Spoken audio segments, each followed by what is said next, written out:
Сәлеметсіңдер ме, бірінші сынып оқушылары. Өзін-өзі тану пәнінің 30-шы сабағының тақырыбы әрдайым көмектес, ешқашан зиян келтірме.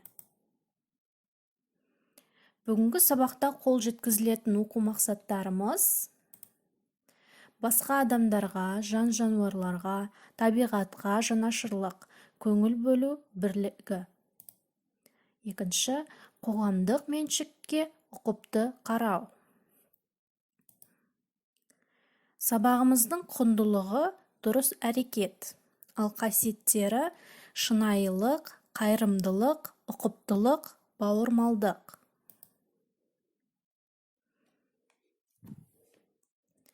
Балалар, міне өзін-өзі тану пәнінің кезекті сабағы да келді.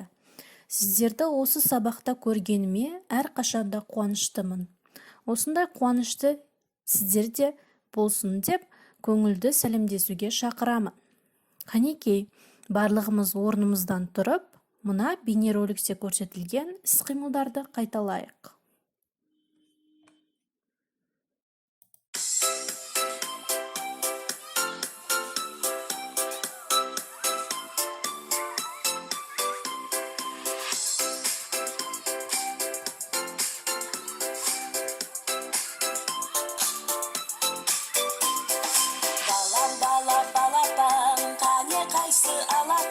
Саусақтарың айбат, бұлай ойнат. Балапан, қане қайсы алақан. Саусақтарың айбат, бұлай ойнат. Бір қадам алға басамыз, алақанмен соқ. Бір қадам артқа басамыз, аяқпенен топ. Бір қадам алға басамыз, алақанмен соқ. Бір қадам артқа басамыз, аяқпенен топ. Жарайсыңдар, балалар. Балалар, біз осы уақытқа дейін өзін-өзі тану сабағында қандай жақсылық, құнды қасиеттер туралы өттік? Жарайсыңдар. Біз, балалар, ақиқат, сүйіспеншілік, дұрыс әрекет, ішкі тыныштық, қиянат жасамау туралы өткен болатынбыз. Бүгінгі өтетін тақырыбымыз осы құнды қасиеттердің бірі дұрыс әрекет жасап үйрену. Олай болса, назарымызды экранға аударып, мына мультфильмнен үзінді көрейік.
Балалар, бұл жерден қандай құнды қасиеттерді көрдік?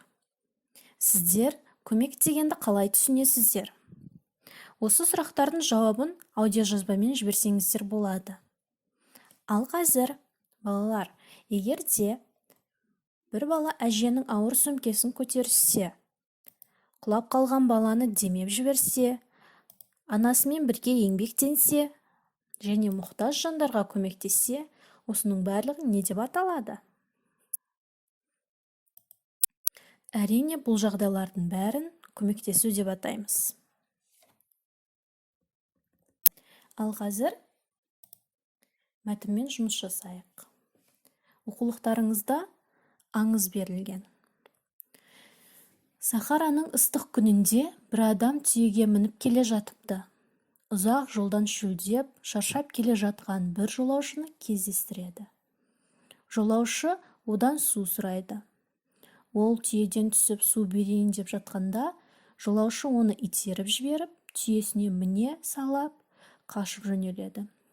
Түйенің иесі оның артынан былай деп айқайлапты: «Жарайды, түйені алсаң ал, бірақ бір өтінішімді орындашы. Осы болған оқиғаны ешкімге айтпа». Мұны естіген адам таң қалып, тоқтап, себебін сұрайды. Сонда әлгі адам: «Егер оқиғаны біреуге айтсаң, елдің бәрінің құлағына жетеді. Кейін адамдар жолда жәрдем сұрағандарға көмек көрсетуге қорқып, ешкімге көмектеспейтін болады», деген екен. Ал енді мына сұрақтарға жауап беріп көріңіздер. Бірінші: түйеге мінген адам қандай? Екінші: ол қандай іс істеді? Үшінші: ал жолаушы қандай адам? Төртінші: осы аңызды қандай ой түйдіңдер? Осы сұрақтардың жауабын аудиожазбамен жіберсеңіздер болады.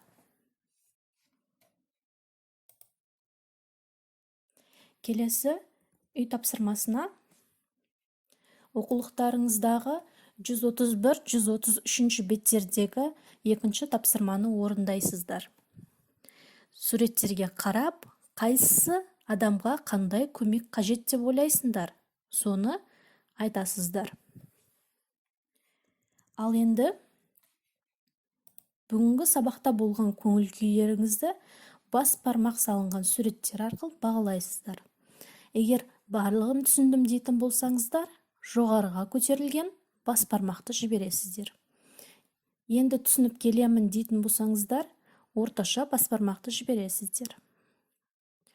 Егер түсінбедім дейтін болсаңыздар, төменге қарап тұрған бас бармақты жібересіздер. Ал қазір сабағымызды қорытындылау үшін Айгөлек әнін қояйық.